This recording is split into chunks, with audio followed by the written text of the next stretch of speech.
Hi, it's the Tiny One / Bishie, and this is day 5 of vlogmas. I almost didn't vlog today. I almost skipped just because of something that's going to be the topic of our tea discussion.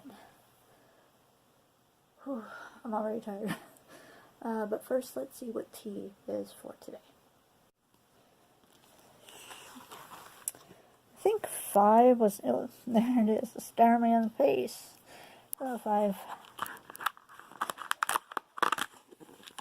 Okay, do you remember the answer for 4? Let's look at 4 real quick. True or false, tea is the 4th most consumed beverage in the world. If I remember correctly, I said true. Let's see. Oh, I was wrong. False. Tea is the 2nd most consumed beverage after water. Okay, that makes sense. And today we have Geisha Gateway, or Geisha Getaway. Okay. Another green tea. I'm getting a lot of green teas. Let's see. Scented green tea blended with pineapple bits and coconut products, and coconut produces a sweet, summery sensation. Bright, bold, and gorgeously tropical, this is a holiday in a cup. Perfectly refreshing iced. Okay, you steep this for 2 minutes. 2 or 3 minutes like normal. Enjoy with perfect on its own. And then it says for ingredients, refer to outer packaging for ingredients list. There must be a lot if it's going to say that. So let's see what the ingredients are. Alright, Geisha Getaway is ingredients: green tea, pineapple bits, pineapple, sugar, coconut, natural and artificial flavor. Contains tree nuts. So why did it say to look at the ingredients on the back? There are not that many. Oh no, I guess unless there's more than 2, like the China Jasmine, then it won't say it on the back. I'm not even looking at China Jasmine. There we go. Alright, so this isn't a tea that you can drink if you're someone that's allergic to either pineapple or coconut. So sorry. Thankfully I'm not. So we'll see how this tastes.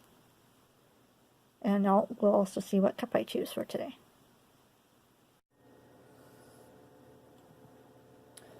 Okay, and I chose Dopey again just because I'm unsure how I'm going to like this, so smaller cup. Okay, the coconut is very strong in this one. It overpowers the smell of pineapple.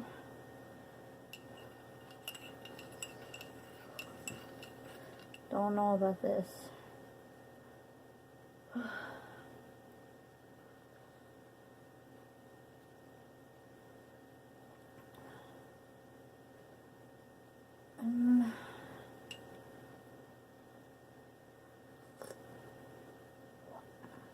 It's very coconutty tasting.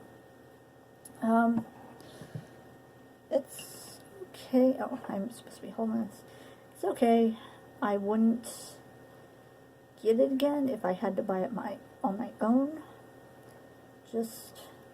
But you know, that's the beauty of getting these advent calendars, and you get like sample packs of these type of teas. And actually, I'm pretty warm, so I'm going to take, the house has been closed up, and even though it's 48 outside, my other roommates, he got like one of those little portable heaters, and it's been helping to keep the place nice and warm. And if you're wondering about the shirts, this is part of what I'm going to speak, a very small part of what I'm going to speak about today, which is me being disabled and being on YouTube. Okay, so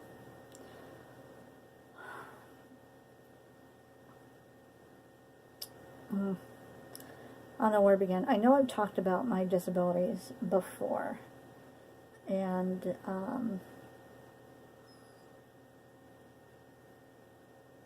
but I don't think I really talked much about how frustrating it is that I'm unable to work because of said disabilities. And I've tried, I thought about it before, but the fact that doing simple tasks like the dishes or laundry leaves me exhausted, and I have to go and I have to rest. And if you're working, you can't sit and rest or take a nap for as long as I need to. So it's just not practical, not possible for me to actually work. And it's frustrating, especially when being low income, being on a limited fixed income with my Social Security, and I want to get more money so that I'm not always struggling month to month. You know, I want to be able to get a little ahead and have like a little safe cushion. You know, oh, maybe there's like I did a while back ago, I had this little tiny cushion, and there was a Kickstarter going on, which I'm hoping before I leave for ALA, you'll be able to see the video of this item that I bought from this Kickstarter. But I had the spare money, and so I donated to this Kickstarter to get this item, and I'm so anxious to get this product because, you know, I was so happy to be a part of that project. But there are other times where it's like, oh, we're going to be late on rent, or we're going to be late on this, and it's just, it's frustrating, because I think if I was able to work and get Social Security at the same time, we wouldn't have this issue. And first off, if you're new to my channel, my disabilities are, I have 2 different heart conditions, one in the large heart, and the other is a hole in between 2 of the chambers of my heart. It's a very complicated word. I keep forgetting exactly what it's called. And what's weird is I've had 2 different heart specialists say I have 2 different heart conditions. Like, the hole is in 2 different spots. So I don't know exactly which one is true. But I also used to suffer from very severe anemia, and that condition was cleared up. I'm sorry, I'm touching my face so much. That's part of my nervous condition. That's also, when I'm in pain, I tend to mess with my face a lot, and sorry about that. Which I'm in because it's 48 degrees outside. And even though it's outside and we're warm in here, I'm still affected by the pain, by the cold outside. It's ridiculous. What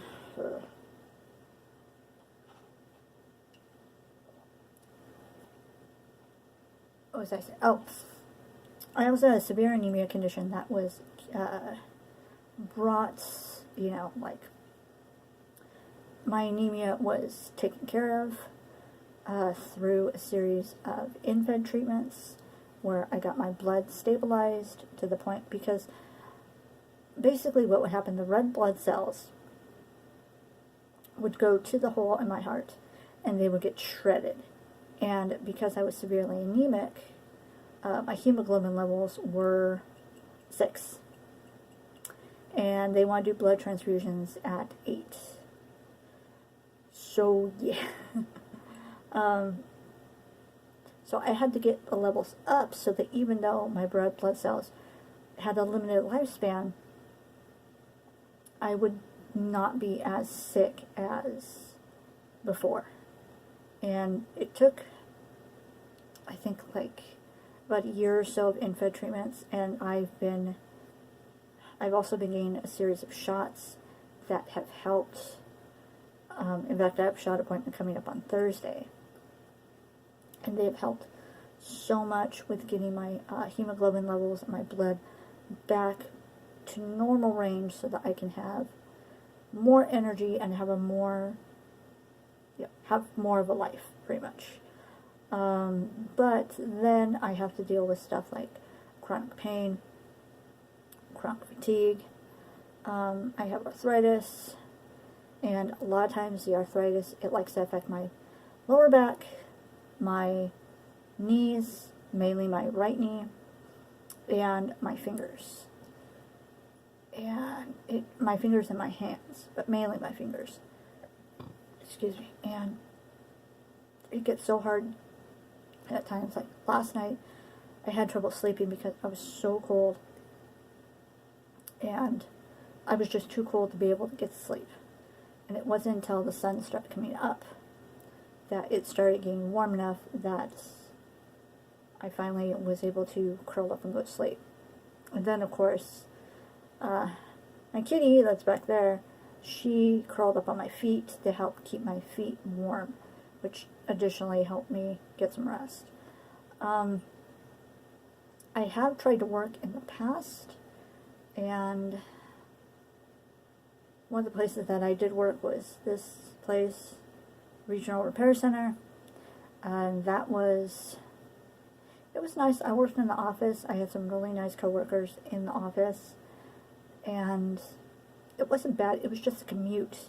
See, that's the thing, is I may be able to find a perfect job for me sitting down at a computer, just inputting stuff in or answering phones, even though I don't like answering phones, but, that sort of stuff. But the commute, a lot of times, does me in. It's either one or the other, either the job that I have to do or the commute. And this commute that I was doing to this particular job was, it was about 4 to 5 hours, depending on, depending on what the, if there was a backup or anything like that. And one way. So yeah, I would have to get up super early in the morning just to get to work. And then I'd get home super late. I'd be exhausted. Sometimes my ride wouldn't be there or wouldn't be available, so I would have to walk home.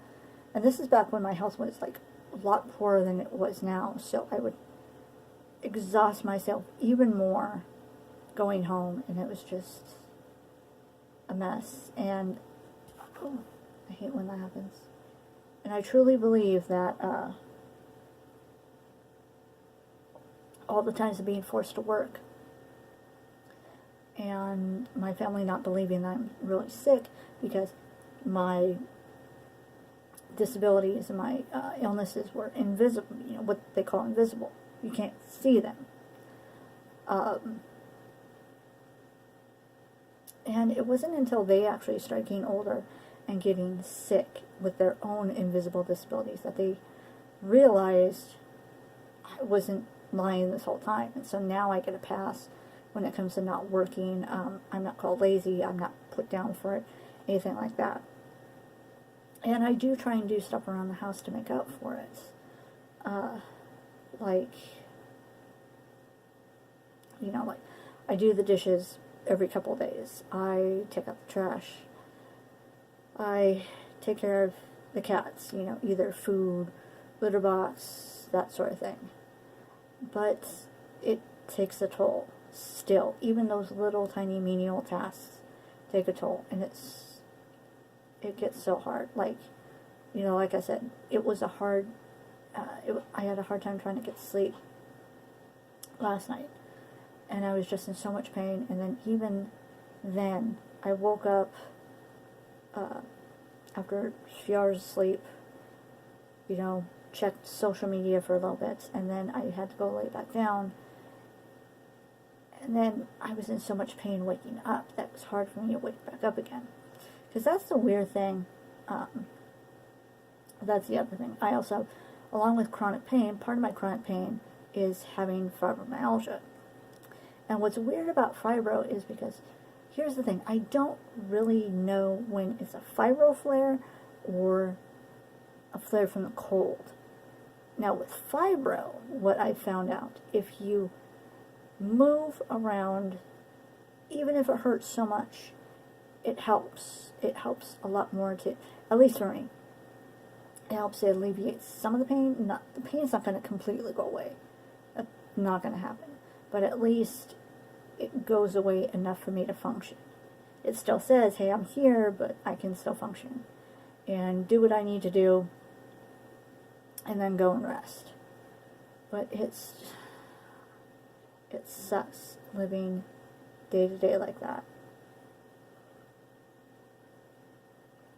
But there are times that I just push through, and I keep wanting to put it down in my lap instead of up, because I am not liking this flavor. I'm sorry. I'll finish it, but it'll take me a lot longer than some of the other ones. Like, for a convention, I will rest, several days before a convention, do barely anything, just so I can have enough energy to do the 4 or 5, 3 or 4 days of the convention, and then I just come home and I just zonk out. Whenever I really have to go any place, if I ask people, let me have time to prepare at least a day of me doing absolutely nothing so I can have enough energy to do things. Some people like to call them spoons. Basically, if you run out of spoons, you run out of energy.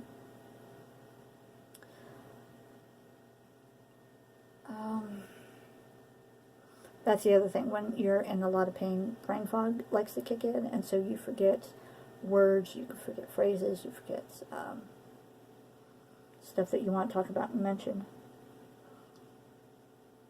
And videos.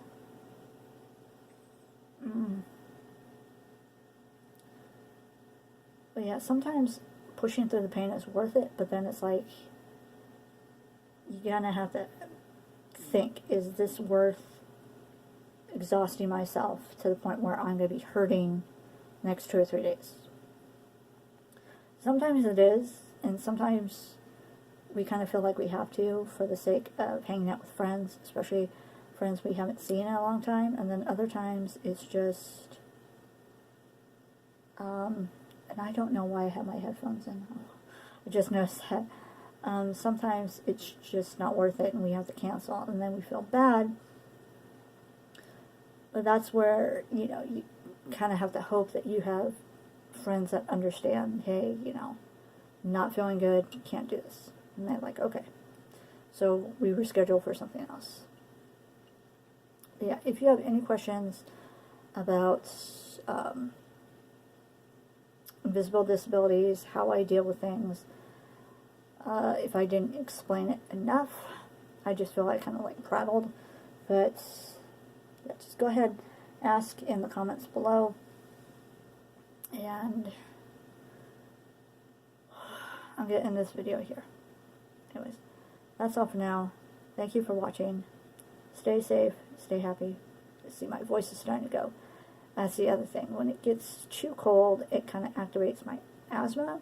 And so I have to start taking little puffs of these, which I actually had to earlier this morning. Actually, it's yesterday morning since it's now the new day, and it's day 5. Morning of day 4 is when I had to hit that. But yeah, take inhaler puffs, not hit that on me. I'm gonna go. Thank you all for watching. Stay safe, stay happy, and I'll talk to y'all later. Bye. I'm just gonna hide behind Loopy. Don't bring me back.